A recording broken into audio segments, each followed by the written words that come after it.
हमारे योग में और हमारे तंत्र में ये मनुष्य इसको सिद्ध कर सकता है कि वो अपने पूर्व जन्मों को देख सके। इसके लिए जैसे कि हमने पहले भी बताया है कि आपको एक आसन सिद्धि चाहिए। सर्व जो सबसे प्रमुख जो रिक्वायरमेंट है उसकी, वह मनुष्य एक आसन में बैठ सके चिरकाल तक, 4 घंटे 36 मिनट कम से कम। क्योंकि हम ये नहीं चाहते आप पूर्व जन्मों को देख रहे हो, किसी जन्म में गधे थे और उस समय आसन हिल गया, फिर करते रहेंगे ढेंचू ढेंचू, फिर उससे वापिस आना मुश्किल है।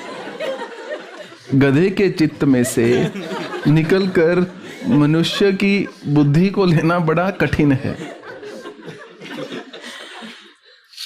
तो मुझे कथा याद आ गई, पर फिर कभी सुनाऊंगा क्योंकि इतना समय नहीं है। पहला आधार है कि वो क्रिया है जिसके माध्यम से आप अपने पूर्व जन्मों में जाकर देख सकते हो। दूसरा, एक जो चाहे उसको परकाया प्रवेश कहा जाए, परंतु वो कहना शायद ठीक नहीं होगा, परंतु एक क्रिया होती है जिसमें आप अपने शरीर से निकलकर, जिसको एस्ट्रल ट्रैवल कह देते हैं या समथिंग सिमिलर कह देते हैं, सूक्ष्म शरीर में आप दूसरी जगह पर कहीं जा सको।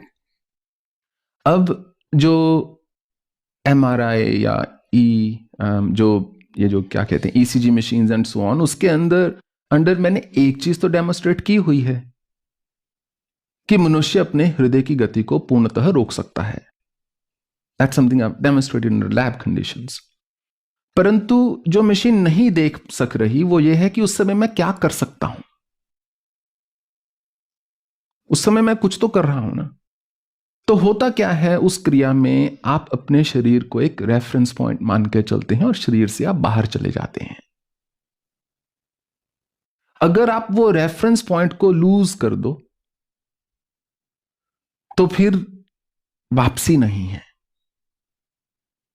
फिर जो आत्मा है वो परमात्मा में मिल गई, आत्मा जो है ब्रह्मांड में मिल गया, या कुछ वैसा ही कि जिस प्रकार एक तारा जो है टूट जाता है, वो ऐसा नहीं वो टूटा हुआ तारा कहीं जाकर दूसरे तारे में मिल जाएगा, वो ब्रह्मांड में लीन हो जाएगा। उसकी गति इतनी तीव्र है कि वो खुद ही जलकर खाक हो जाएगा।